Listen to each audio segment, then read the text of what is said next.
My name is Geoffrey Micheal, and I'm the fashion designer at Geoffrey Micheal, and I've developed it over the last few years and built the brand myself.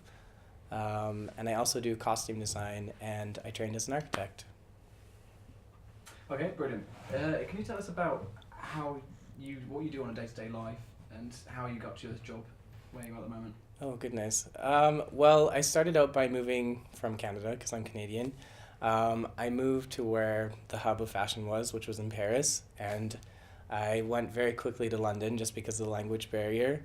I sort of started out by just doing things freelance and starting to get in with the fashion crowd and just offering to do really anything that kind of related to lighting and architecture. And some of my first projects were sort of lit up, sort of sculptural designs. And I just so happened to be at the right place at the right time. I went out mingling at a certain party. Actually, it was at Machine A. And there were just people there that were really accepting and kind of moved me along to the next party, which led me immediately to doing costume design for U2, the band. And after that, people just assumed that I was a celebrity costume designer, and I really just went with it because I didn't realize that people could actually have that job. And so it sort of married all of my talents together, and I loved working with people, and I loved working with specifics and costume design, and I loved building sort of like with my hands and technology, and it was just everything. So I started doing light up shoes, and I patented those. And then from there, I did some work with the Pussycat Dolls, and then I did sort of bigger projects, and it just kind of spiraled out from there. And then about a year and a half ago, maybe 2 years ago, I took some of my designs to Kiev, and I showed at Mercedes-Benz Kiev Fashion Days there. And I had advice from the former editor of Russian Vogue, and was sitting there, and it was so surreal because we were all just around a table because it's a smaller event compared to London Fashion Week. And I said to her, well, this is a rare opportunity. Maybe I could just ask you some questions. And she's like, sure, I'm intoxicated. Why not? And I just said, what do you think I should do with my life? Like, should I go fully into fashion? Should I, take that leap? Because it's a big leap. I didn't train as a designer. And she said something like, Geoffrey, I think if you ever went to school, it could ruin the talent that you really have, which is understanding space and like, these concepts that you've built in your head. And I was like, okay, well, this is good advice coming from someone who knows what they're talking about. And so I did that, and then I started my first show, and I built that up for about a year because I really wanted to do something different. And I sort of did showpieces, and I did sort of a collection that was more, exciting press pieces. And then I did my first show last season, which was on a main catwalk, and it was off schedule, but it was amazing, and it was like sort of like my dream. And then just recently the stuff got put onto Vogue with that, and so I had my first sort of Vogue moment, and that was an aha moment. And I guess just recently now I'm starting to move into working on feature film, where it's like the furtheration. I get to like build worlds around characters, and it's like a catwalk, except there's this beautiful team that you can like bounce ideas off of, and you're not alone, and you're kind of creating this entire world around a character. And it's like the same thing as the idea behind a catwalk, except for instead of 10 women being the same woman, it's like one character having this whole world around them. So I'm building that now. That's amazing. Tell me about sort of like your day-to-day life. So you obviously wake up, and then how do you approach work?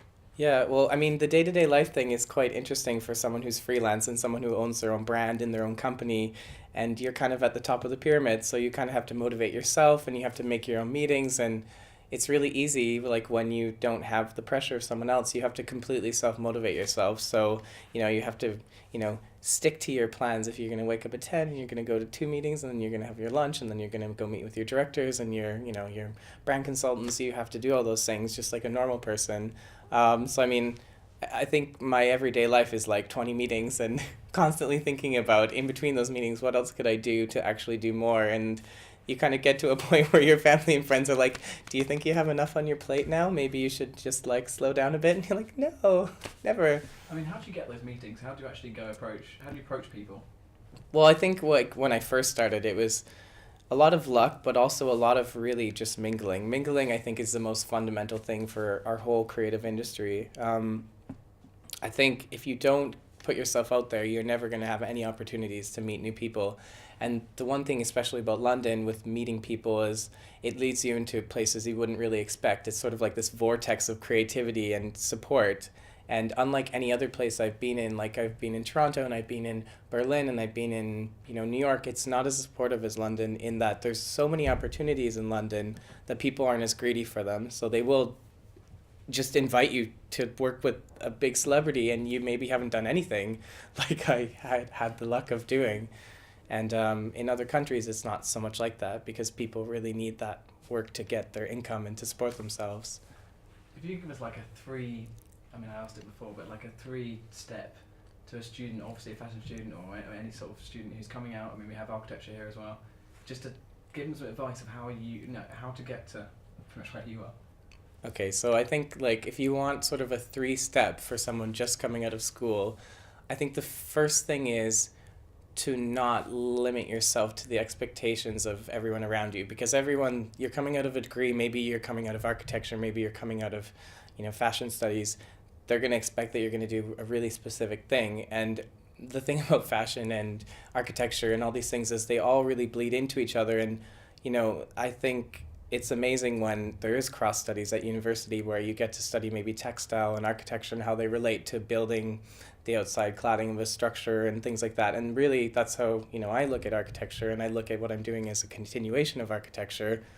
And then also you have to really just kind of, like I said, put yourself out there constantly and go to things that you wouldn't expect to go to. So go to things like that have to do with film, and go to things that have to do with beauty and makeup, and go to things that are discussions and lectures that you hear about that maybe aren't necessarily related to what you studied, but you have to continue to mingle. And always if you can, try and put yourself out there at London Fashion Week, because it's the opportunity that England and the UK has for like Europe is here to make a name for yourself in styling and blogging and fashion design. That's what we're known for. We have so many famous people like Stella McCartney and Alexander McQueen who've made their names here, so we're lucky to have them to sort of, they've blazed trails. And for people like me who are Canadian and British at the same time, and people who are Greek and British, and like we can all be British and revel in that, thankfully, because they've set it up.